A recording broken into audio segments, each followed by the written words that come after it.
21. april så samler vi mye flinke folk på stor konferanse for å diskutere grønn omstilling og fremtidens transportløsninger. Noe av det som fremtiden sannsynligvis bringer jo autonome biler som kan kjøre selv.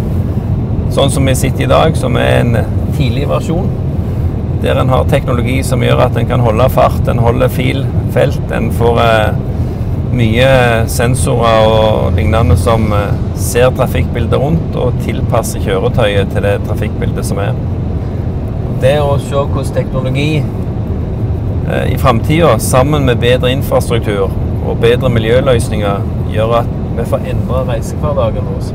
Det en viktig del av konferansens tema. Så jeg håper du følger oss på nettet. Fremtidens transportløsninger tema for konferansen Grønn omstilling 21. april. Ny teknologi spiller en avgjørende rolle i omstillingsarbeidet, og forskere vurderer eksempelvis hvordan vi kan oppnå bedre veikapasitet.